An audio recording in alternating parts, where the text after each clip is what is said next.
நமக்கு ஒரு எதிராளி இருக்கிறான். அதைத்தான் சொன்னேன். நம்ம எதிராளியினுடைய பலம் என்ன, பலவீனம் என்ன, அவன் எப்படி ஜெயிக்க முடியும், இதெல்லாம் நம்ம அறிந்து கொள்ளணும். அவனும் சாதாரண ஆள் கிடையாது. அவனும் தேவன் பரலோகத்தில் இருந்தவன், தேவதூதனாக இருந்தவன். அந்த தேவதூதர்களுக்குரிய சில அதிகாரங்கள், வல்லமைகள் அவனுக்கு உண்டு. ஆண்டவர் அதெல்லாம் எடுத்துக்கொள்ளவில்லை. கடைசி நாள் வரைக்கும் விட்டு வச்சிருக்கிறார். அவனாலும் சில அற்புதங்களை செய்ய முடியும். பொய்யான அற்புதங்கள், ஏமாற்றுகிற அற்புதங்கள். அவனுக்கு சில சக்திகள், தேவதூதர்களுக்குன்னு உள்ள அதிகாரங்களை கர்த்தர் கொடுத்து வைத்திருந்தார். அது ஆண்டவர் பிடுங்கி கொள்ளவில்லை. சிலுவையில் அதை ஜெயித்தார். அவனுக்கு அது இருந்தாலும் அவனை ஜெயிக்க இயேசுவோடு கூட சிலுவையில் அறைய ஒப்பு கொடுத்து ஆவியில் நிரப்பப்பட்டவங்களால் அவனை ஜெயிக்க முடியும். அந்த அதிகாரத்தை நமக்கு தந்திருக்கிறார். ஆனால் அவனுக்கு முடிவு காலம் வரைக்கும் அவனாலே கிரியை செய்ய முடியும். அவன் தன்னை வெளிப்படுத்த முடியும், கடவுளை போல காண்பிக்க முடியும், மக்களுக்கு தரிசனம் கொடுக்க முடியும், சொப்பனம் கொடுக்க முடியும், காட்சிகளை காண்பிக்க முடியும், ஒளியின் வேஷம் தரித்து வெளிச்சத்தில் வந்து நின்று கடவுளை போல தன்னை காண்பிக்க முடியும். அதெல்லாம் இருக்கிறது. அப்போ அதுதான் நம்ம அறிந்து கொண்டு கவனமாக நம்ம இயேசுவை பின்பற்றுகிற தெய்வ பிள்ளைகளுக்கு போராட்டம் உண்டு. இது மாதிரி ஒரு எதிராளி இருக்கிறான் என்பதை விளங்கி கொள்ள வேண்டியது அவசியம். அதனால தான் சாத்தானோடு நமக்கு போராட்டம் உண்டுன்னு ஆண்டவர் சொல்கிறார்ல. அப்போ இவனை குறித்து எங்கே எழுதியிருக்காதான் நான் கடந்த முறை சொன்னேன். ஏசாயா 14ஆம் அதிகாரம் 12 முதல் 17 வசனங்கள், எசேக்கியேல் 28ஆம் அதிகாரம் 12 முதல் 19 வசனங்கள் வாசிச்சிங்களா? அதில் நீங்கள் வாசனம் உடனே புரியும். நீங்கள் ஒரு 2 முறை 3 முறை வாசித்தீங்கன்னா ஓரளவுக்கு நீங்கள் புரிந்து கொள்ள முடியும் அந்த சாத்தானை பற்றி எழுதப்பட்டிருக்கிற காரியங்கள். அவ்வளோதான், அது நமக்கு தெரிஞ்சால் போதும். இதில் நான் சொன்ன மாதிரி லூசிஃபர் என்கிறவன் தான் சாத்தானாய் மாறி போனான். இப்பவும் தன்னை கடவுளாக பல இடத்திலே வெளிப்படுத்தி கொண்டிருக்கிறவன் அவன்தான். ஆனால் அவனுடைய கிரியைகளுக்கு மெய்யான கடவுளுக்கும் உள்ள கிரியைகளிலே செயல்பாடுகளே வித்தியாசம் உண்டு என்பதை நீங்கள் அறிந்து கொள்ள வேண்டியது அவசியம். இந்த சாத்தான் எப்படி கிரியை செய்கிறான்னு தெரியுமா? எபேசியர் 6ஆம் அதிகாரம் 11ஆம் வசனம் பாருங்கள். எபேசியர் 6ஆம் அதிகாரம் 11வது வசனம் பைபிளில் பாருங்க. ரொம்ப முக்கியமான ஒரு செய்தியை ஆண்டவர் நமக்கு எழுதி தந்த எபேசியர் 6ஆம் அதிகாரம் 11வது வசனம். நீங்கள் பாருங்க 269வது பக்கம் என்ன சொல்லப்பட்டிருக்கு? நீங்கள் பிசாசின் தந்திரங்களோடு எதிர்த்து நிற்க திராணி உள்ளவர்களாக இருக்கணும்.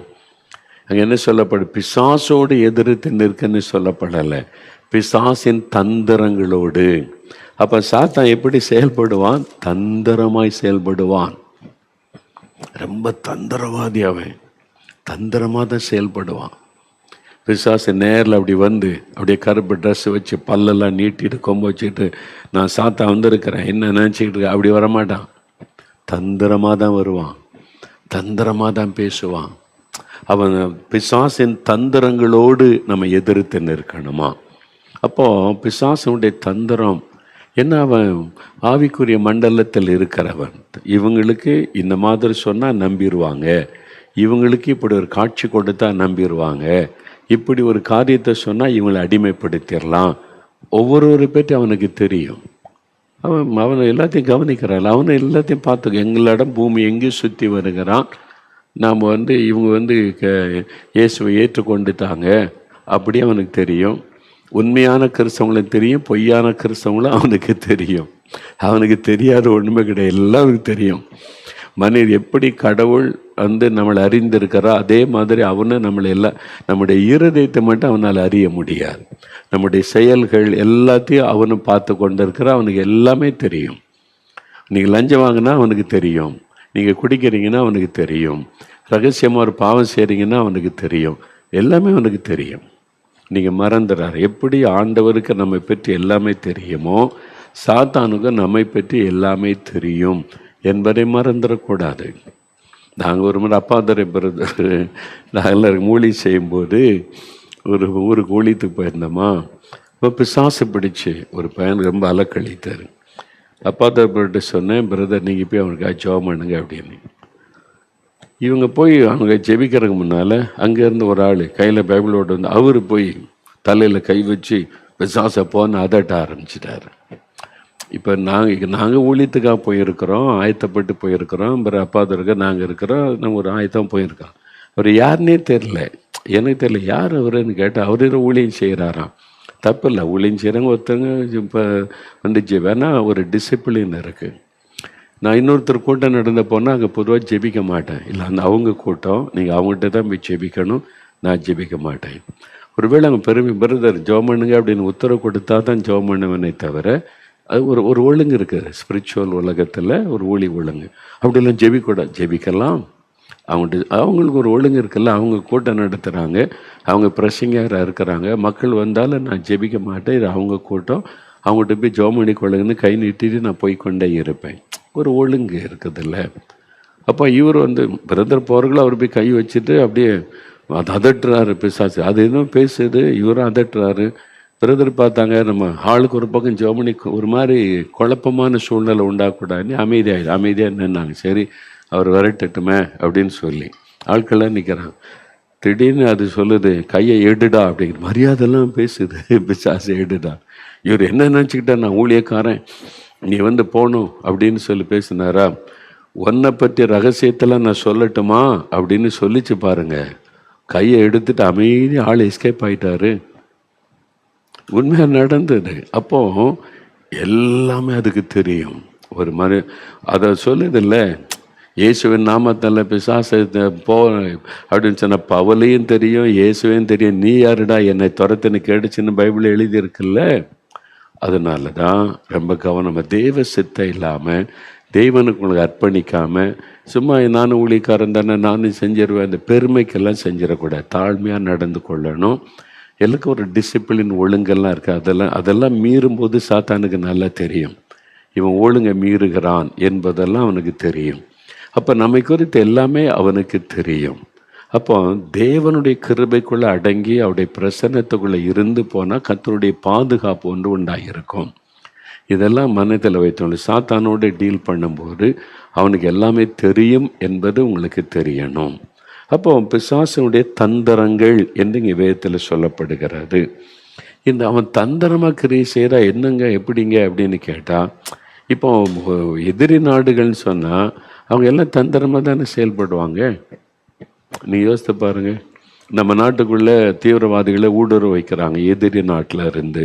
அவங்க சொல்லிட்டா நாங்கள் இப்போ 100 பேரை நாங்கள் ட்ரெயின் பண்ணி உங்கள் நாட்டுக்குள்ளே அனுப்ப போகிறோம் சொல்லிட்டா செய்வாங்க. தெரியாது, தந்திரமாக இந்தியர் மாதிரியே உள்ள அனுப்பிடுவாங்க. அவன் தீவிரவாதியாக இருப்பான், வெளிநாட்டுக்காக வேலை செய்கிறவனாக இருப்பான். நம்ம நாட்டை அழிக்கிறதற்கு அவங்களால அனுப்பப்பட்டவங்க தந்திரமாக உள்ள கிரியை செய்வாங்க. இதே மாதிரி தான் பிசாசானவன் தந்திரசாலி. அப்போ அவனுடைய தந்திரமாக செய்யும்போது எப்படிங்க அதெல்லாம் கண்டுபிடிச்சு வாழ்வது? பயப்படலாம் தேவையில்லை. நம்ம கூட இருக்கிறவர் பெரியவர். அவன் எவ்வளோ தந்திரம் வேணுமானாலும் பண்ணட்டும். நீங்கள் ஆண்டவருக்கு உங்களுக்கூட உறவை நீங்கள் காத்து கொண்டீங்கன்னா அவனுடைய எந்த தந்திரமும் பலிக்காது. இதை முதல்ல விளங்கி கொள்ளுங்க. இயேசுக்கும் உங்களுக்கும் உள்ள ஐக்கியம் தொடர்பு கரெக்டாக இருந்தது. தினம் நீங்கள் அவர்கிட்ட பேசுகிறீங்க, ஜெபிக்கிறீங்க, ஐக்கியமாக இருக்கிறீங்க, ஆண்டவர் உங்களுக்கு கூட இருக்காருன்னா அவன் எவ்வளோ தந்திரமாக செயல்பட்டாலும் உங்களை டச் பண்ண முடியாது, உங்களை ஜெயிக்க முடியாது. பயப்பட தேவையில்லை. ரொம்ப சிம்பிள். இதெல்லாம் நம்ம சுற்றி நடக்கிறது உண்மைதான். இப்போ இந்தியாவுக்குள்ளே தீவிரவாதிகள் இல்லைன்னு நினைக்கிறீங்களா? இந்தியாவுக்கு தெரியும் எத்தனை பேர் ஊடுருவி இருப்பாங்க, உள்ளே இருப்பாங்க, ஆனால் ஒன்றும் செய்ய முடியாது. அவங்க செயலற்றவங்களாக இருப்பாங்க. ஏன்னா அங்கே பவர்ஃபுல் பாதுகாப்பு இருக்கிறது. ஒவ்வொரு மாநிலத்தில் இருக்காங்க. அதுக்குன்னு ரகசிய அமைப்பை நம்ம தேசம் வச்சிருக்கல. அவன் உள்ளே இருந்தாலும் அவனால் தீமை செய்ய முடியாது, முடக்கப்பட்டு இருப்பான். அதே மாதிரி தான் அவன் கிரியை செய்தாலும் நம்ம கூட இருக்கிற இயேசு பெரியவர் நமக்கு தூதர்களை கத்த நியமிச்சிருக்கிறார். நமக்கு தீமை செய்யணும்னு வந்தால் கூட அவனால் தொட முடியாது, தீமை செய்ய முடியாது, முடக்கப்பட்ட நிலைமையில தான் இருப்பான். அதனால் பயப்படாதங்க, தைரியமாக இருங்க. எதிராளியாக பிசாசு கர்ஜிக்கிற சிங்கம் மாதிரி வரட்டுமே. என் கூட யூதா கோத்தரத்தின் சிங்கம், யூதாவின் சிங்கம் இருக்கிறார். விசுவாசத்தை அறிக்கையிடுங்க. அதனால தான் விசுவாசத்தில் உறுதியாக இருந்து அவனுக்கு எதிர்த்து நில்லுங்கள் அப்படி பைபிளில் சொல்லியிருக்கல. அப்போ அவன் தந்திரமாய் செயல்படுகிறவன். நமக்கே தெரியாது அவனுடைய கிரியைகள் என்பது. இப்போ ஒரு வசனம் வாசிங்க, 2 கொரிந்தியர் 2:11 பாருங்க. அந்த வசனம் சொல்ற பாருங்க, 2 கொரிந்தியர் 2:11. சாத்தானாலே நாம் மோசம் போகாதபடிக்கு அப்படி செய்தேன். அவனுடைய தந்திரங்கள் நமக்கு தெரியாதவைகள் அல்லவே. சாத்தானுடைய தந்திரங்கள் நமக்கு தெரியாதவைகள் அல்லவே. பார்த்தீங்களா? சாத்தான் தந்திரமாக தான் செயல்படுவான். அவன் தான் நம்மளை அட்டாக் பண்ணுறான்றதே தெரியாத விதத்தில் கிரியை செய்வான். அதாவது உலகத்தில் பேயாவது பிசாசாவதுங்க, பிசாசெல்லாம் கிடையாதுங்கன்னு ஒரு கூட்ட மக்கள் நம்புகிறான் உலகம் முழுதும். அதான் சாத்தானுடைய தந்திரம். சாத்தானே ஒன்று கிடையாது, பிசாசுனே ஒன்று கிடையாது, அப்படி மக்களை நம்ப வைப்பார். அது ஒரு சாத்தானுடைய தந்திரம். நல்ல விளங்கி கொள்ளுங்க. பிசாசுகள்லாம் கிடையாதுங்க அப்படின்னு சொன்னால் அது ஒரு சாத்தானுடைய தந்திரம் தான். அப்போ அவன் தந்திரமாக தான் செயல்படுவான். அப்போது பிசாசனுடைய தந்திரங்கள், சாத்தானுடைய தந்திரங்கள் நமக்கு தெரியாதவைகள் அல்லவே. எப்படிங்க தெரியும் அப்படின்னு கேட்டிங்கன்னா, அதுக்கு தான் பரிசுத்த ஆவியானவர். அந்த ஆவியானுடைய பிரசன்னம், ஆவியினால் நிரப்பப்பட்டு ஆவியினால் நடத்தப்படுகிற அனுபவத்துகளை எப்பொழுதும் பரிசுத்த ஆவிகள் இருந்தீங்கன்னா அவனுடைய தந்திரம் நமக்கு தெரிஞ்சிடும். அவன் இப்படி தந்திரமாக செயல்படுவான் அப்படின்னா, உதாரணத்துக்கு ஒன்று சொல்கிறேன். ஏற்கனவே நான் சொன்னது தான் திரும்ப ஞாபகப்படுத்தினா மனசில் பதியும். ஒரு சமயம் நான் தொடர்ந்து 2 வாரம் ஊழியம், ஒரு வாரம் ஒரு இடத்துல ஊழியம் முடிச்சுட்டு அடுத்த வாரம் இன்னொரு ட்ராவல் பண்ணி போய் காலையில் கூட்டம், ராத்திரி கூட்டம், பகலில் கூட்டம், ராத்திரி கூட்டம், பகலில் கூட்டம், தொடர்ச்சியாக பிரசங்கம், மீட்டிங், ஆட்களுக்காக ஜெபம். அப்போ மாதிரி தூங்குறதுக்கு அதிக டைம் இல்லை, ரெஸ்ட் இல்லை. கர்த்தருடைய ஊழியத்தை முடிச்சுட்டு 2 வாரம் கழித்து வீட்டுக்கு திரும்பி இருக்கிறேன். அப்போது சரீரமெல்லாம் அந்த பலவீனப்பட்டுள்ள 2 வாரம் தொடர்ந்து ஊழியை செய்து தூக்கமும் காணாது அது மாதிரி பலவீனப்பட்டு சரீரத்தில் ரொம்ப பலவீனம். நான் ராத்திரி தூங்கிட்டு காலையில் எழும்பி ஜெபிக்கிறது வழக்கமாக. அதிகாலை எழும்பும்போது கை காலம் அப்படி அடித்து போட்ட மாதிரி சொல்லுவாங்களே, அடித்து போட்ட மாதிரி இருக்குது. அப்படியே தூக்க முடியல, அசைக்க முடியல, அப்படியே வலி, அப்படியே ஒரு பலவீனம் சரீரம் முழுவதும். அப்போ எழுப்பி ஜெபிக்கன்னா முழங்கால் போட முடியல, முழங்கால் போட்டு ஜெபிக்க முடியல, கையை வைத்து ஜெபிக்க முடியல. அப்படியே நம்ம ரொம்ப 2 வாரம் தொடர்ந்து ஊழியம் செய்யறதுனால சரீரம் ரொம்ப வீக் ஆகிட்டு. அதனால் இன்றைக்கி ஆஃபீஸுக்கு போனால் ஊழியத்துக்கெல்லாம் போக வேண்டாம், சாப்பிட்டு தூங்கலான்னு நல்லா இன்றைக்கி ரெஸ்ட்டு. ஆமாம், 2 வாரம் தொடர்ந்து ஊழியம் செய்யல, ரெஸ்ட் டேன்னு சொல்லி சாப்பிட வேண்டியது, நல்லா தூங்க வேண்டியது. மத்தியானம் எழும்பி சாப்பிட வேண்டியது, அப்புறம் தூங்க வேண்டியது. நாள் முழுவதும் மணிக்கணக்காக தூங்கி ரெஸ்ட் எடுத்தாச்சு. அப்புறம் ராத்திரி நல்லா தூங்கியாச்சு. ஓகே, இந்த நாள் முழுவதும் ரெஸ்ட் எடுத்தாச்சு. சரி, அடுத்த நாள் எழும்பின உடனே அதே மாதிரி தான் இருக்குது. அதே பலவீனம், அதே மாதிரி கை கால்கள் அசைக்க முடியாத அளவுக்கு ஒரு வீக்னஸ் அப்படியே காணப்படுகிறாரு. அப்போமா ஜெபிக்க முடியல, கஷ்டப்படுது. அப்போ நான் நினச்சேன், அப்போ நம்ம ரொம்ப ஊழியம் செஞ்சிட்டோம், ரொம்ப கஷ்டப்பட்டு மக்கள் மத்தியில் ஊழியம் செய்து ஜெபெல்லாம் பண்ணி ராத்திரி பகலாக ஜெபிக்கிறோன்னு ஊழியம் செய்கிற மாதிரி இருந்துட்டோம். சரி, ரொம்ப வீக் ஆகிட்டேன். அதனால தான் இன்னும் பலம் இன்னும் மாறல, இன்னொரு நாள் ரெஸ்ட் எடுத்துடலாம் அப்படின்னு மனசில் நான் நினைக்கிறேன். இந்த நினைவுகளை சாத்தானால் அறிய முடியாது, ஆனால் கர்த்தரால் அறிய முடியும். இதான் ஆண்டவருக்கும் பிசாசுக்குள்ள வித்தியாசம். நீங்கள் மனதில் நினைக்கிறத சாத்தானால் கண்டுபிடிக்க முடியாது, கர்த்தரால் கண்டுபிடிக்க முடியும். நீங்கள் பேசுகிறது செயல்களை அவன் பார்த்து அறிந்து கொள்ளுவான், மனசில் நினைக்கிறது அவனுக்கு தெரியாது. அதுதான் ரகசியம்.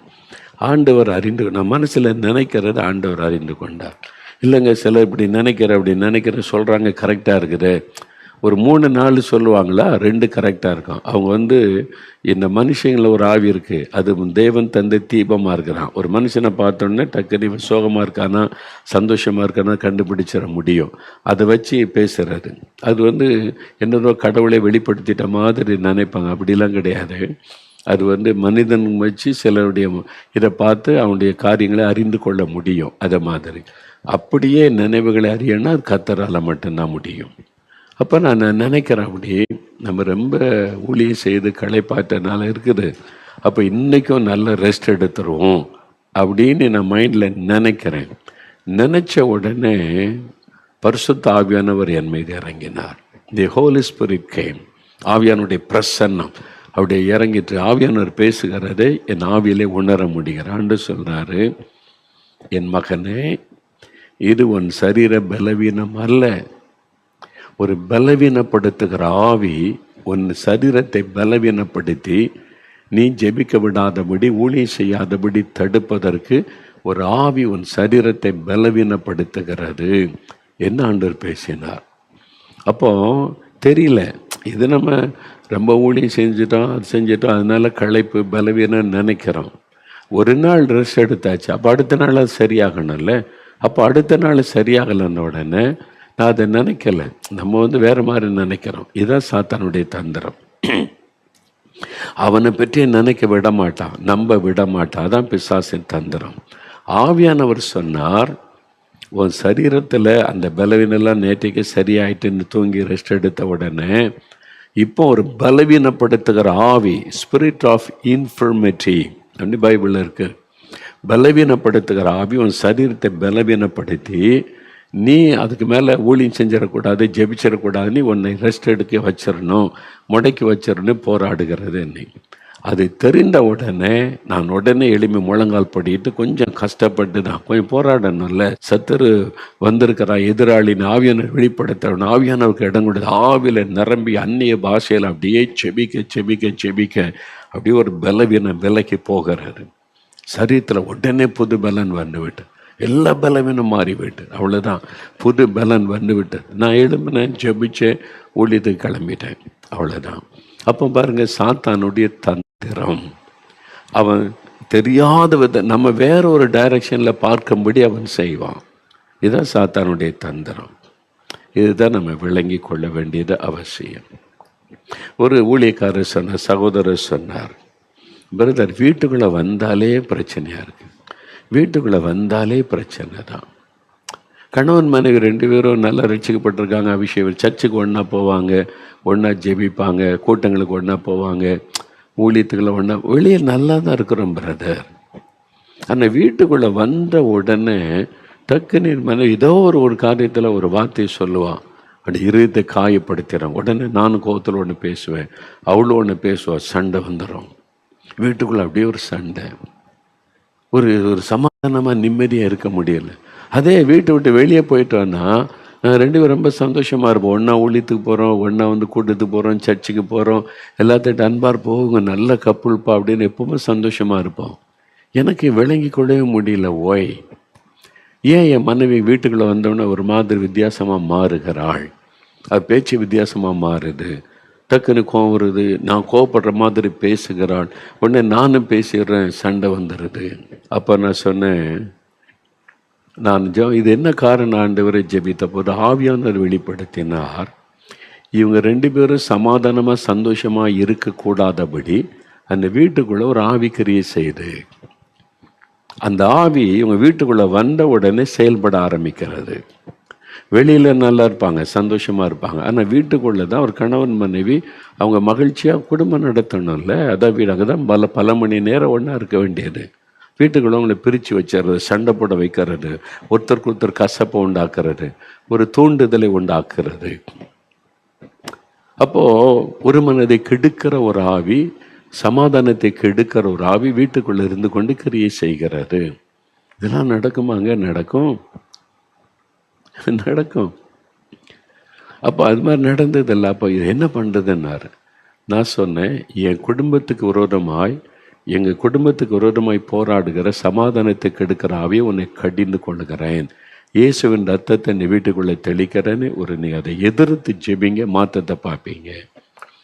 இப்போ உங்களுடைய மனைவிக்குள்ளே கோவம் வர மாதிரி பேச ஆரம்பித்த உடனே நீங்கள் இப்போ உடனே தலையில் கை வச்செல்லாம் பிசாசை துரத்த, அவங்க பிசாசை பிடிச்சவங்க கிடையாது. ஒரு தூண்டுதல் அவங்களுக்குள்ள, சாத்தான் அவங்களுக்கே தெரியாதது பிசாசுடைய தூண்டுதல். அவங்க நியாயம் பேசுகிற மாதிரி பேசுவாங்க, ஆனால் உங்க மேலே ஒரு கசப்பு வெறுப்பை உண்டாக்குற மாதிரி பேசுவாங்க. ஆமாம், அப்படி தான் நடக்குது. நீங்கள் மனசுக்குள்ள இயேசுவின் ரத்தத்தை என் மனைவி மேலே தெளிக்கிறேன், என் மனைவிக்குள்ளே இருந்து செயல்படுகிற எரிச்சலின் ஆவியை, கோபத்தின் ஆவியை உன்னை கடிந்து கொள்கிறேன், வெள்ளக இயேசுவின் நாமத்தால். நாங்கள் இயேசுவுக்கு சொந்தம், இந்த வீடு இயேசுவுக்கு சொந்தம், நானும் என் மனைவி இயேசுக்கு சொந்தங்க, உனக்கு இடையில நீ செவிச்சு பாருங்கள், மாற்றத்தை பார்ப்பீங்க. அதே மாதிரி அவர் சொன்னார், பிரதர் நீங்கள் சொன்ன மாதிரியே தான். அப்படி கொஞ்சம் கோபத்தில் பேச ஆரம்பித்த உடனே மனசுக்குள்ள இயேசுவின் ரத்தத்தை என் மனைவி மேலே தெளிக்கிறேன், என் மனைவிக்குள்ளே இருந்து என் குடும்ப சமாதானத்தை கெடுக்க போராடுகிற எரிச்சலின் ஆவி, கோபத்தை உண்டாக்குற ஆவி உன்னை நான் கடிந்து கொள்கிறேன் இயேசுவின் நாமத்தினால. அப்படியே ஜெபிச்சேன் பாருங்க, அப்படியே என் மனைவி சுபாவம் மாறிட்டு, அப்படி அன்பாக வெளியில் போனால் எப்படி நாங்கள் சந்தோஷமாக பேசுவோம், அதே மாதிரி மாற ஆரம்பிச்சுட்டான். 2-3 நாள் அப்படி ஜெபிச்சேன்னா அதோட எல்லாம் மாறிவிட்டார். இப்போ அந்த போராட்டம் இல்லை. அப்போ சாத்தானுடைய தந்திரம், இவங்க எங்கே டச் பண்ணால் இவங்க சமாதானத்துக்கு எடுக்கலாம், எங்கே இருந்து நுழைஞ்சி இவங்களுக்குள்ள வேதனை உண்டாக்கலாம். இதுதான் சாத்தானுடைய தந்திரம். அந்த அவனுடைய தந்திரங்கள் நமக்கு தெரியாதவள் அல்லவேனா, பரிசுத்தாவிக்குள்ளே நிரம்பி நீங்கள் ஆவியில் எப்பவும் ஜெபிச்சுக்கிட்டு இருந்தால் ஆவியானவர் டக்குன்னு வெளிப்படுத்துவார். இந்த ஆவி தான் காரணம் அப்படின்னு சொல்கிறது நமக்கு நல்லா தெரிஞ்சிடும். இதுக்கு சில கூட்டத்துக்கு ஒரு முறை ஒரு மீட்டிங் போயிருக்கிறோம்.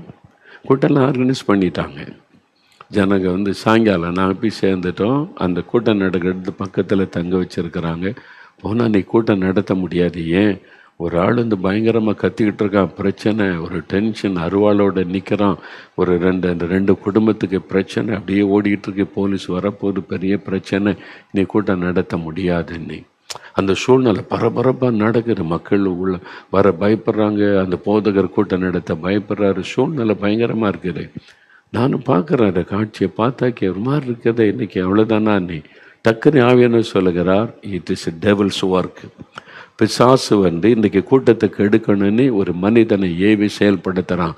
ஜெபம் உடனே ஆவில நர்ம அந்நிய பாஷையில் ஜெபம் பண்ணேன். இந்த கூட்டத்துக்கு விரோதமாக எழும்புகிற ஆவியை, இந்த மனிதனை தூண்டி ஒரு பிரச்சனை உண்டாக்குற பிசாசை இயேசுவின் நாமத்தில் உன்னை கடிந்து கொள்ளுகிறேன். Get out of this place. இந்த இடத்தை விட்டு வெளியே கடிந்து ஜெபிச்சு சில நிமிடத்தில் டக்குன்னு சூழ்நிலை மாறிவிட்டார். அவன் எங்கே போனான்னு தெரியல, போயிட்டான். அந்த சூழ்நிலை மாறி, சண்டை போட்ட சூழ்நிலை மாறி டக்குன்னு ஒரு அமைதி வந்தது. மறுபடியும் அதுக்குள்ளே கொஞ்சம் நேரத்துக்குள்ளே மாற்றம் கூட்ட ஆரம்பிச்சுட்டு அன்றைக்கி பெரிய அற்புத அதிசயங்கள் நடைபெற்றது. நிறைய பேர் ரட்சிக்கப்பட்டாங்க. அதை தடுக்கிறதற்கு பிசாசு, நான் பார்த்து இந்த ஆள் எதுக்கு இப்படி பண்ணுறான், அருவாளை தூக்கிட்டு வரான், அவனை பிடிங்க, அடிங்க, போலீஸில் கொடுங்கன்னு உலக மக்களை போல செயல்பட்டிருந்தா போலீஸ் ஸ்டேஷனில் தான் அன்றைக்கி முழுது இருந்திருக்கணும். அது ஒரு ஆவிக்குரிய போராட்டம். சாத்தா அப்படி தான் வருவான், தந்திரமாய் வருவான். நீங்கள் நினைப்பீங்க இந்த ஆள் என் மனைவி, என் மாமியார், என் மருமகள், என் கணவரால் தான் பிரச்சனைன்னு. அவருக்கு பின்னால் இருக்கிற ஒரு ஆவி, அவன் தந்திரமாக செயல்படுறான். உங்களுக்குள்ள எரிச்சலை உண்டாக்க, கோபத்தை உண்டாக்க, உங்களுடைய அன்பை கெடுக்க, உங்களுடைய ஜெபத்தை தடுக்க தந்திரமாக போராடுறான். அதை அறிந்து நீங்கள் ஜெயிச்சிட்டிங்கன்னா பிசாசு ஈஸியாக வின் பண்ணி போய்கொண்டே இருக்கலாம். இதைத்தான் நீங்கள் அறிந்து கொள்ளணும் என்று கர்த்தர் விரும்புகிறார். இயேசு அவனுடைய தந்திரத்தை அறிஞ்சிருந்தார். அதனால தான் உலகத்தின் அதிபதி வருகிறான். என்கிட்ட ஒன்றுமில்லை, அவனுக்குரிய காரியம், என்கிட்ட காரியம் பலிக்காது அப்படின்னு சொல்லிட்டு போய்கிட்டே இருக்கிறார். இயேசு குரர்மை என்னெல்லாம் பண்ணுறான் பாருங்க. சொந்த கிராமத்தார் அவனை கொலை பண்ண முயற்சிக்கிறாங்க, மேலேருந்து தள்ள பார்க்குறாங்க, கல் எடுக்க பார்க்குறாங்க, அடிக்கண்ணி பார்க்குறாங்க. அவருக்கு விரோதமாக பேசுகிற ஆட்கள், மத தலைவர்களெல்லாம் சாத்தான் எழுப்புகிறான். பின்னால் இருப்பது அந்த ஆவின்னு இயேசுக்கு நல்லா தெரியும். அதனால் தான் அதிகாலை எழும்பி ஜெபம் பண்ணி அவர் ஜெயம் எடுக்கிறார். சாயங்காலத்தில் போய் துதித்து ஜெபம் பண்ணுகிறார். எப்பொழுதும் பரிசுத்த ஆவியினால் நிறைந்திருக்கிறார். இதுதான் கிறிஸ்தவ வாழ்க்கை. இப்போ கடைசி காலத்தில் வந்ததுனால சாத்தானுடைய கிரியைகளும் அவனுடைய தாக்குதலும் பலமாக்கி இருக்கிறாரு. ஏன்னா அவனுக்கு கொஞ்சம் காலம் மாத்திரம் உண்டென்றார். இந்த கோபத்தோட பூமியில இறங்கினான். வெளிப்படுத்தின விசேஷம் 12:12 இப்போ ரொம்ப கோபத்தோடு, எந்த காலத்திலும் இல்லாத அளவுக்கு சாத்தான் மிகுந்த பலமாய் உலகத்திலே போராடி கொண்டிருக்கிறான். தேவ பிள்ளைகளுக்கு விரோதமாய் சின்ன ஊழியம் செய்தால் உங்களுக்கு விரோதமாக பலமான யுத்தம் பண்ண அவன் எழும்புகிறான். சின்ன ஜெபம் நடத்தினால், அதுவும் எழுப்புதல் திட்டத்தை நிறைவேற்றுறீங்க, தேசத்துக்கு ஜெபிக்கிறீங்க, சாத்துமங்களை ஆதாயம் பண்ணுறீங்கன்னா அவங்க மேலே பயங்கர கோபத்தோடு எழும்புவான். பயப்படாதங்க, அதுக்கு மேலே கர்த்தர் உங்களுக்கு பாதுகாப்பு கொடுப்பார். தொட முடியாது. இப்போ சமீபத்தில் இலங்கை தேசத்தை ஊழித்து போயிருந்தோம். நிறைய போராட்டம், நிறைய பிரச்சனை. அந்த போராட்டத்துக்கு மத்தியில் கர்த்தர் ஜெயம் கொடுத்து கொண்டு போய் ஊழியத்தை நிறைவேற்றினார். எழுப்புதல் தரிசனம் உண்டானது. அந்த கூட்டம் முடிந்தது பாருங்க. அப்பா, ஆண்டவர் ஜெயமாக நடத்தி முடிச்சிட்டான்னு நினைக்கும் போது ஒரு வாலிப தம்பி வந்தான். ஏன்னா முன்ன பின்ன பார்த்ததில்லை.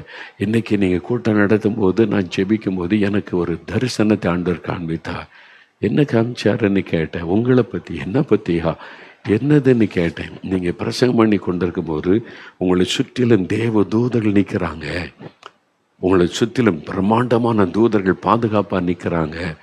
ஒரு அசுத்தாவியும் சாத்தானுடைய கிரியை உங்களை தொட முடியல, நெருங்க முடியல, பாதுகாப்பு. இதை கர்த்தர் காமிச்சாரு. அவன் யாருன்னே அந்த தம்பின்னு தெரியாது, புதுசாக பார்க்குறேன். அவன் பயந்துக்கிட்டான்னு சொல்லலாமா வேண்டாமான்னு. என்னை தைரியப்படுத்த நான் உன்னை பாதுகாக்கிற தேவன் என்பதை விளங்க பண்ணினார். இதான் உண்மை. உங்களை சுற்றிலும் தெய்வ தூதலை கர்த்தர் வச்சிருக்கிறாரு.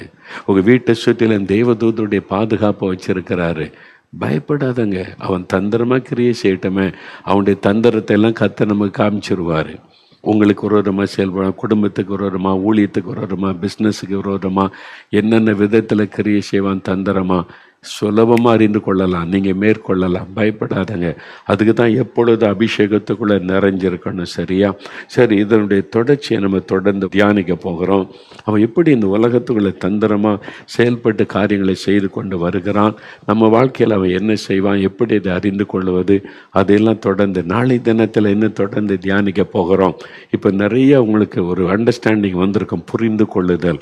ஆண்டவர் உங்களுக்கு விளங்க பண்ணி இனி ஈஸியாக நீங்கள் ஜாத்தானை ஜெயித்தரலாம். நீங்கள் ஜெயம் பெற்றவளாக இருப்பீங்க. கரமுயர்த்தி ஆண்டவரை பார்த்து சொல்லுங்கள், ஆண்டவரே, ஜெயம் கொடுக்கிற தேவனாக என்னோட கூட இருக்கிறீர், எங்களோட கூட இருக்கிறீர். எங்களுக்கு சாத்தானின் மீது ஜெயம் கொடுக்கிற தேவனுக்கு ஸ்தோத்திரம். அவனுடைய தந்திரங்கள் எதுவும் ஆண்டவரை எங்களுக்கு மறைந்திருக்க போவது இல்லை. அவனுடைய தந்திரங்களை எங்களுக்கு வெளிப்படுத்துகிறதற்காக ஸ்தோத்திரம். சாத்தானுடைய தந்திரங்களை நாங்கள் மேற்கொள்ளுவோம். நான் மேற்கொள்ளுவேன், நான் ஜெயிப்பேன். அதற்கு கிருபை தருகிறதற்காக ஸ்தோத்திரம். சாத்தானே, உன்னுடைய தந்திரங்கள் யாவற்றையும் ஆவியானவர் எனக்கு வெளிப்படுத்தி எனக்கு ஜெயம் தருகிற தேவனாய் இருக்கிறார். நீ என்னை ஜெயிக்க முடியாது, என் குடும்பத்தை ஜெயிக்க முடியாது. நான் உன்னை இயேசுவின் நாமத்தில் ஜெயிப்பேன். இயேசுவின் நாமத்தில் ஜெயம் கொடுக்கிற தேவனுக்கு ஸ்தோத்திரம், ஸ்தோத்திரம், ஸ்தோத்திரம். இயேசுவின் நாமத்தில் ஆமேன், ஆமேன். நீங்கள் தினமும் அப்படி ஜெபிக்கணும். இயேசுடைய ரத்தத்துக்கு ஒப்பு கொடுத்து, குடும்பத்தை ஒப்பு கொடுத்து நீங்கள் ஜெபிக்கணும். சாத்தானுக்கு எதிர்த்து நிற்க பைபிள் இருக்க விசுவாசத்தில் உதயாந்து எதிர்த்து நில்லுங்கள். நீங்கள் பயந்து ஒடுங்கிடக்கூடாது. எதிர்த்து நின்றுட்டீங்கன்னா அவனுடைய கிரியைகள் எல்லாம் முடக்கப்பட்டு விடும். சரியா?